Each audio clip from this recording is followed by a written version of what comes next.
Okay, guys, we got cut off. The video got cut off, which sucks because we recorded for another 15 minutes or 20 minutes and finished the whole thing. Yeah, but I'll have to do it again because there's no. I don't see any other way.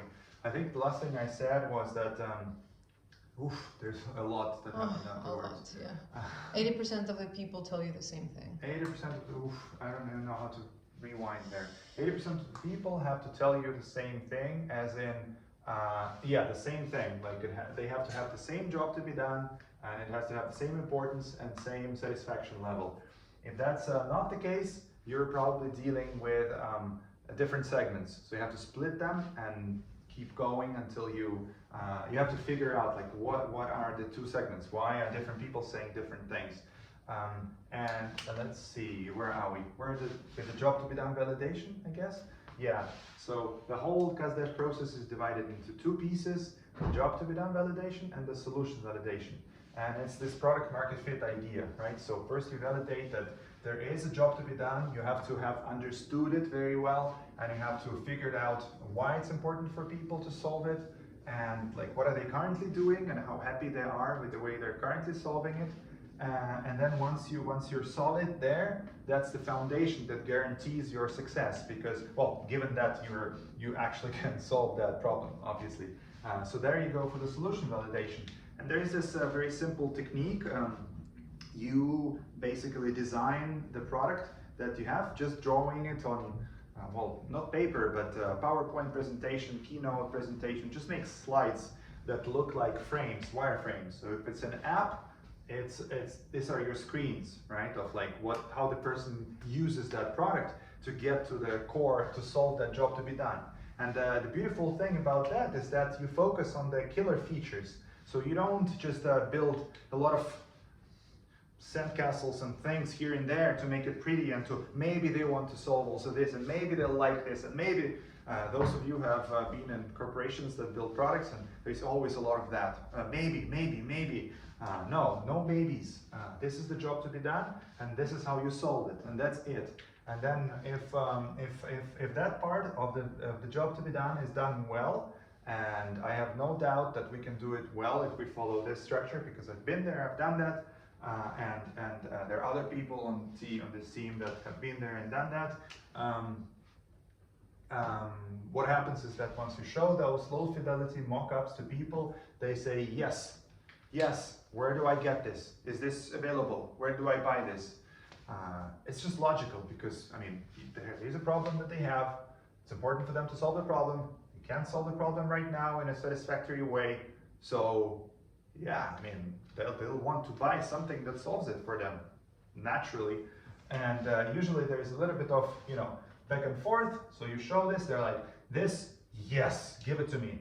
This, I don't care. And this, actually quite cool, I want to have it too. So then you're like, okay, this and this. And they're like, yes, where do I get this? And then you say, well, it will take us a month to deliver it to the market. We're currently building it. We're this company that has built this and this. And if you want, you can prepay, and it costs this much. And you know how much to say, because you know how much they're spending on trying to solve that problem. So you say, this is how much you can prepay, and then you get the early bird. You're going to be whatever you say, right? Like you're going to be the first person that receives this product.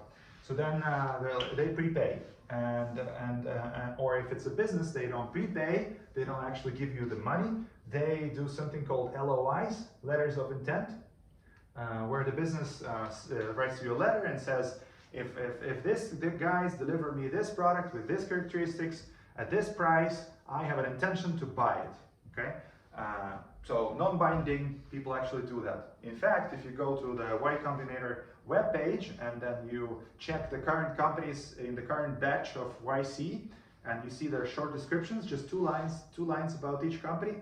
In those 2 lines, they all, not all, but many of them, maybe more than half, they say we have prepayments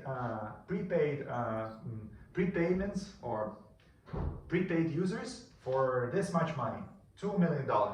Or they say we already have LOIs, we've collected LOIs for the total sum of 1.5 million or something like that. And you can imagine what it is to an investor. It's music to their ears. It shows that people have done their homework. They know who they're selling. They actually, like, to get to this stage, it shows you've done all of this very well. You've found that segment, and people are prepaying, and you've amassed, like, it's amazing. Then as soon as it's launched, many of these people will actually become your clients if it's businesses, and you've already made money, you've already growing, like it's Sorry. beautiful. Yes. Question. In the prior video that got cut off, you mentioned the assumption of an online product or solution, and you mentioned, can you tell a little bit more about that? Yeah. So in order for a product to be exponential, it's much easier if it's an online product, because you don't spend any money or effort to produce another copy of your product. It's just readily available. Boom, give access to other person. Boom, ready. Right? Your cost is zero. Whereas if it's an offline product, there is a cost associated with it, and it's slower to grow it, right? Because you have to, like, figure out shit in the real world. So ideally, we want to have an online product. If it has offline components, but it's great, and we have an idea of how to scale it, fine. But that's just, I wanted to make that clear. And also, making the screens for an online product is just very straightforward. Like, it's exactly what the product will be. And then you give it to software developers, and they actually build that product for you. So it's all super lean, right? And then that brings us into the question, okay, so what's why this and it's not something else? And the easy answer is that otherwise it's like playing a lottery or a slot machine, and you play it, and the more you play it, the more you convince yourself that you love your product, and that you love the way what you're creating for the world and stuff like that. And some of us have been there, and it's but the chances for success are still 80-90%, even though you try to convince yourself that yours is different. Because 90%, 80-90% of startups fail. 80 to 90% of startups and products fail because of no product market fit. That's the reason number one, by far. And what does that mean? Well, that means that I started building my product only to find out that nobody wants to buy it, or very few people want to buy it, or I didn't even know to whom to go to sell it. And I have 100 ideas, but I can't execute on all of them, and I don't know which to focus on, and then money runs out, and you get depressed. Whereas this approach starts with finding this. Like, if we solve this from the get-go, before we develop any product, before we do anything, spend any money, then you save yourself from all those 80-90% of failures, and you maximize your chances for success. So maximizing the chances for success is the number one reason why this is important. But there is a whole bunch of other reasons why this and not the old way how corporations used to build their products. Have a budget, plan, gather a team, pay a lot of money to the team, hire, and then build, and then yeah. So, and this way is much leaner. That's the reason number two. So you don't need to build a lot of stuff. You just build what solves the job to be done. And then you sell the product, then you earn money, and then you can reinvest that money into similar process for other adjacent markets or other products, whatever. So everything becomes lean and quick. Reason number three is that you have the business case figured out on the get-go. So you know how much people are willing to pay. That gives you the price. Willingness to pay comes from your interviews. They tell you how much they have been spending on solving that already, how much they're ready to spend, things like that. There are specific questions to nail that. So you know what price to sell. You know the size of the market. So you know you know where to find people, watering holes, where the animals go to drink water. You know where these people go. You also know the messaging. So on your landing page, you say, feeling burnt out, hair falling out, and then people that, and I'm just simplifying it, but people see it and then they're like, whoa, they know me. Can I solve that? How do I do that? Where's the buy button? So the messaging becomes super clear, and you know exactly what to put on that landing page. And you don't invent anything. You don't have to invent. You just put the words they have used during your interviews to describe their problem. And if you see startups and you see their landing pages, pay attention next time you go on a landing page of someone. They start with a very, very precise phrase, usually like 3-4 words, to nail the job to be done, the problem, right? Because they know what they're solving. Anyway, so that is easy, and there was something else I already forgot. Marketing, I think, but that's in messaging. Yeah, messaging and marketing. So you don't really need you don't really need advertising. I mean, advertising is only to bring to speed up growth, not to find people. Yeah, and then the other one is that, I mean, it's easy to sell to investors if we ever want to do it. But not only easy to sell to anyone, this idea of the business, like when you tell a story that is this compelling and you put this upside down into a pitch where you say, hey, there are these people in the world, and guess what? They have this problem, and guess what? They have tried everything and their hair is falling out. And guess what? We have a way, we are fixing that problem in the world. The way we do it is this. We tell them their superpower, and we tell them how to exactly find their job, and people find the new job they love and they enjoy and they have results at within 3 weeks on average. And we're growing this fast, and this is how it looks, and this is how much they pay, and these are our next plans for growth, and we have sold for this much money. And that's I think that's that. So and then I was recapping, right? Mm-hmm. The recap is that we're a for-profit.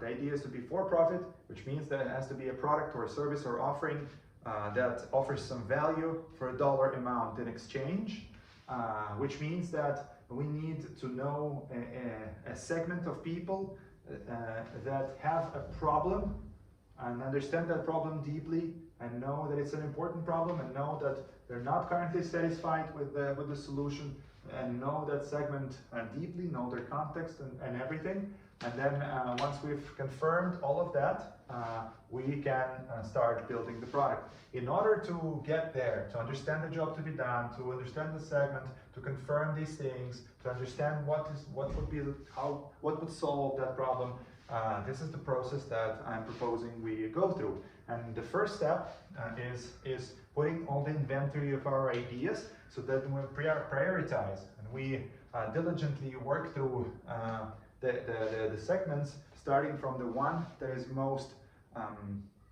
compelling and looks like it's the one where we might have the biggest chances for success and that everybody likes. Then we take that, and then we prioritize the segments, take the first segment, and go to the CASDEV process, which consists of 2 pieces: the job to be done validation, or understanding the job to be done through interviews, and then the solution validation. So once we know the job to be done, we've understood the job to be done very closely, then we make sure that we can actually solve it, and we bring it into reality by creating the exact screens how we would solve that problem. And then we get the complete buy-in from people by putting their money on the table, okay? And once we have that, we have all these benefits. It becomes lean, we maximize chances for success, the business case becomes easy, and then it's just, everything just flows and it's easy. It's easy to convince people to, hire people. It's easy to sell it to investors. It's easy to tell it to your grandmother, everything. That's that. And then the step 1 for us right now is to, that I propose, and that we had a little discussion that we can skip now. We thought that the best thing to do would be for people to just give unlimited number of ideas with segments, but just keeping in mind that people will have to provide feedback and will have to score all of them. So yeah, just as many ideas as you have, but in an organized fashion. So idea, segment, job to be done, hypothesis, importance, satisfaction score, and then we go. I would like to add as many ideas that you have like ripen in your mind or in your inventory of things that excite you. It could be 0, and it could be as many as you want, but ripe ideas, right? Ideas that you yourself would like to be investing your time in, that you think the team's energy and time is worth getting invested into. Not just providing ideas for the sake of it, but just providing ideas that are close to your heart, that you truly believe in, and that you would love for the team to spend their time and resources on it. Wonderful. And also no cap on the how many ideas, but also no lower limit. Like if you're not ready to give ideas at this point, it's also completely fine. Everything is fine. Yeah. Mm-hmm. The point is that as a team we have this. Everybody has the opportunity to contribute. Everybody is heard. Everybody gets to understand it and read it. And everybody gets to work on it, because that's another part that we haven't talked about that we did in the previous one, is the superpowers. So what we want to get to as a team is to divide the work according to our superpowers, which we'll send in another video, meaning simply that people get to do what they love doing and what they do best. So for example, structuring this kind of stuff in a way that is, you get the 80% of the result with 20% of the effort is where I think I'm good, like structuring. And also maybe keeping us on track, that it's easy to get lost. So I've learned to kind of track that we're on track, know that, okay, we are not done with this segment, but we are at this level of understanding of job to be done. This is what's lacking, like that kind of fine tuning and making sure that people just not get lost. We all don't get lost, because it's a process where you can get lost if you haven't done it yourself many times and studied it, etc. Yeah, so that is another one. And then maybe the third one is to just make sure that like a complex, somewhat complex project like that, just the machine keeps rolling.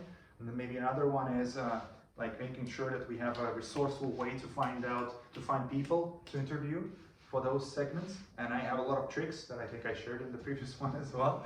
A lot of tricks, because I've done it. I know exactly what to write on LinkedIn to people that they respond with a crazy percentage. Like in my previous work, I've done sales, reach-outs, and it's like 0.1% of people respond. Whatever great message you write. And then the CAS dev, like 5-10% of people respond, even 20 sometimes percent of people respond. Crazy stuff. So that's that. And then Facebook groups for specific issue, like we were doing migraines, CASDEF in my previous in-person analytics, and then it was so easy to get people. We went to Facebook groups for migraine and Instagram groups for migraine, and then you see people who comment on recent posts. Write them a direct message and people respond. Almost everyone, or half of the people respond. Anyways, so that's that. And I think thank you for listening. I think this one is even shorter, so we saved people some time.